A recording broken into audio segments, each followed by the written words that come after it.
All right. Hello and welcome to this episode where we are going to talk about the idea of stopping trying to fix yourself, right?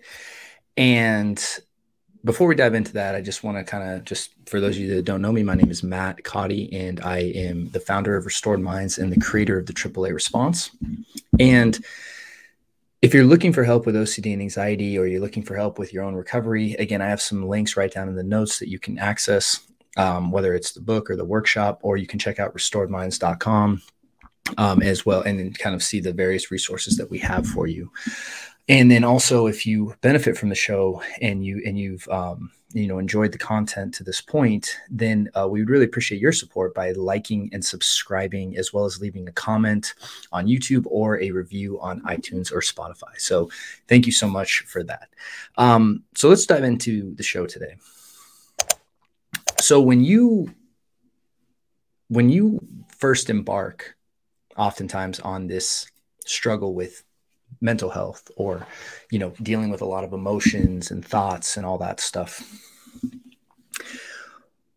one of the things that happens just very naturally, I think, is that you start to see that, hey, something's wrong and I need to fix it, right? So whether you're having these intrusive thoughts, racing thoughts, very fast mind, a lot of anxiety in the body, a lot of emotion in the body, right? You're just feeling hot, you're not sleeping well, so you start to see all these symptomatic problems, so to speak, right? The surface stuff.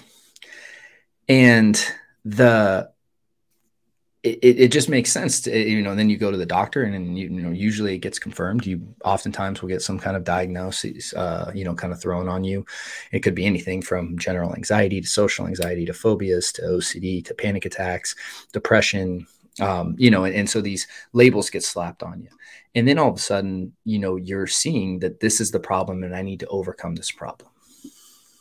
And that embarks most of us on this journey to saying, hey, I need to get better. I need to get over this diagnosis. I need to recover, and I need to do all these different things in order to recover. So, it might be, again, I need to read these books. I need to, I need to gather more information. I need to learn about ERP. I need to learn about acceptance commitment therapy. And again, all that stuff is good. And it's obviously, I have a book, right? And I believe the book is very valuable, right? And I have, programs and all that stuff. The programs and all that stuff is not a problem. Nothing wrong with any of that stuff. But the central message of it is this idea that you're not broken, right? You don't need to be fixed. You're a human. And in some cases, maybe your nervous system is really wound up because there's a lot of emotion in it. And you have the natural capacity to heal, right? It's just the same way as if you cut your finger, you don't look at it like I'm broken now, right? It's there's a healing process that needs to take place, not a recovery that I need to force into place. There's a natural healing that needs to take place. And for me, I believe in a very I believe in the principle of healing. And what I mean by that is I believe it's a natural process that everyone has the capacity to obtain. And what happens is actually, because we start getting in this mentality of I need to fix myself, what that usually means for most people is I need to get rid of the things that I don't like, and then I'll be okay. And the paradox is the more and more you try to do that, the more you actually prevent the healing process. And this is where, I think it gets so, people get lost in the weeds, right? So to speak. It's just that there's so much effort and energy put into this idea of I need to recover and I need to fix myself, which reinforces this underlying belief that you're broken and something's wrong with you. When really, if you really look at what ERP is, and you really look what acceptance commitment therapy is, and these frameworks that are really kind of at the cornerstone, or even the AAA response, right? Like what I teach in my book. When you look at them, what are they really saying, right? What are they like? If you really just strip away all the academic jargon that everyone throws on it to try to make it sound, so cool for the textbooks and the journals and all that stuff. All we're saying is this, right? When you really break down ERP, it's this: hey, expose yourself to a fear, right? Something that triggers up your nervous system. And then don't do any of the compulsions that you normally do that make you feel safe. And what happens is your nervous system will learn that you're not really in danger. That's all. And with acceptance and commitment therapy, it's, hey, instead of trying to get rid of the anxiety, like, why don't you just allow it to kind of surface and run its course and commit to just living by your values that you really, that are important in your life. In many ways, instead of seeing anxiety as this indication that you are broken, right? Why don't we try just feeling the feeling in your body? Instead of seeing these intrusive thoughts as a sign that you're this terrible, terrible person, just allow them to kind of do what they're doing, right? Like, we're really not talking about, like, if you really look at a lot of the frameworks that a lot of people have success with, even with the AAA response with, agree, allow, attack, when you really look at these frameworks, all they're really telling you is, hey, you're not broken. Like, you're not broken. I know you might feel that way. And I know these, if you've never had anxiety and stuff before, it's like, it's very disruptive and very disturbing sometimes, very scary, right? I know you feel afraid and all of that. But what none of them validate is the idea that for some reason you're broken. Therefore, there's nothing to fix. And I know there's a nuance to this, right? Because it's like, I'm not telling you to just ignore everything and just suppress it or anything like that. No, that's absolutely not what I'm saying. But what I'm saying is, if you are operating from the idea that you're broken, that you need to be fixed, what's going to happen is you're going to actually engage in a bunch of safety behaviors and compulsions that are going to keep you stuck, because you're going to wake up in the morning and say, are the intrusive thoughts there? Oh my gosh, how do I feel today? Do I feel anxious? And you're always going to be scanning and scanning and scanning. And that in and of itself is validating that the feelings and the thoughts are dangerous. So when you stop seeing yourself as someone that needs to be fixed, instead of seeing yourself as, hey, I'm a work in progress and I'm in the process of healing. And what that means is, like, my nervous system knows how to get back to homeostasis. My nervous system knows how to get back to green. And when I'm in green, you're just yourself, right? You're safe enough to interact, do your work, be with your loved ones, all that stuff. And we've gotten so caught up, I think, from a grander picture of mental illness diagnosis. This is why, like, if you ask me, like, I don't label myself as any kind of diagnosis, like, just don't. And this is one of the big things I think is important to someone's recovery and healing, is eventually you have to drop the diagnoses.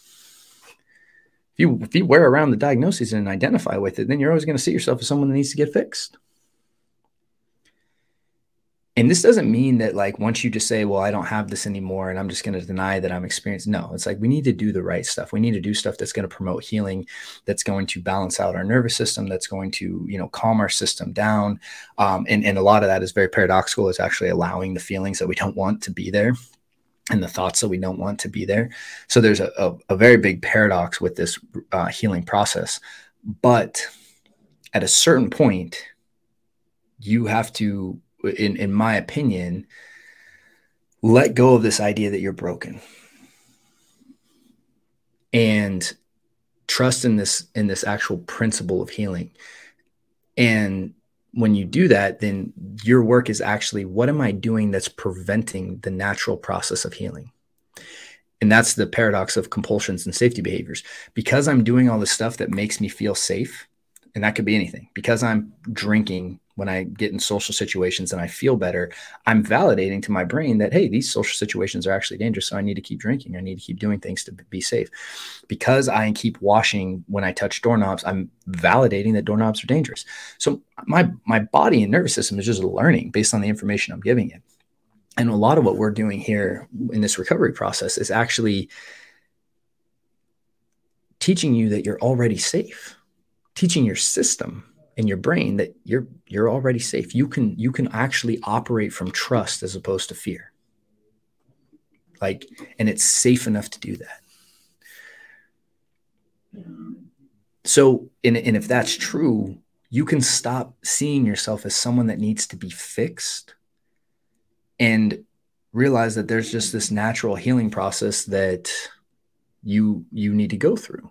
Just the same way as if you cut your finger, right? If you cut your finger, you don't throw these like, I have like, an open skin disease now, right? It's like, no, it's like, you don't throw these labels on it. You trust in the natural healing. In fact, what generally we do is we don't do anything and our finger naturally heals itself, right? Like that process is very natural. When you pick the scab and stuff like that, you actually are getting in the way of the healing process. When it comes to a lot of the stuff we battle with mental health, a lot of it is realizing all the things we're doing that are actually preventing our natural healing process, our natural recovery, and removing those. So it's actually not like I need to do this stuff to recover. It's like I need to remove the stuff I'm doing that's actually preventing the natural process from happening. Very backwards way of looking at it. And don't get me wrong, like I understand when your nervous system is in fight or flight, or it's in red and freeze, and you feel like you're so depressed that you can't get out of bed. Like I've been there. Okay. Like, I mean, I truly have. And when you're in fight or flight, like the world does look scary. You're in that lens and you're hyper aware and it's harder to sleep and all these things happen. But again, you have a nervous system. Nervous system's trying to keep you safe. What our job is to validate that we're already safe. And anything we're doing that's validating that there are these real things that we need to address, whether it's the intrusive thoughts or the feelings or the external triggers and all that stuff, it's keeping your nervous system active. So the message of today is simple. It's just one of the big things we need to do is start realizing, like, even though I don't feel it right now, like I am healthy. Like my natural state is recovered. That's like where my body naturally moves to, is to homeostasis. And I don't have to do anything for that.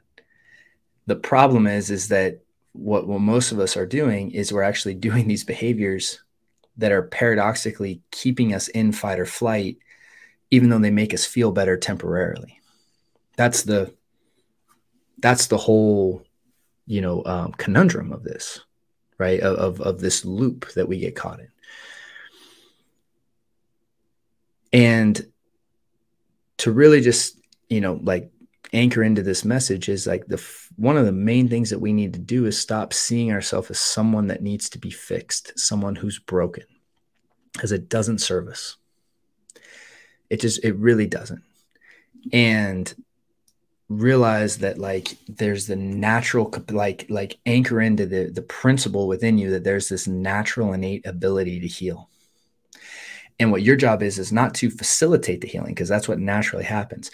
Your job is to remove anything that's slowing that down or preventing it. Totally different way of seeing this. And again, this is, just the way I perceive it. And again, you may not jive with this, and that's okay.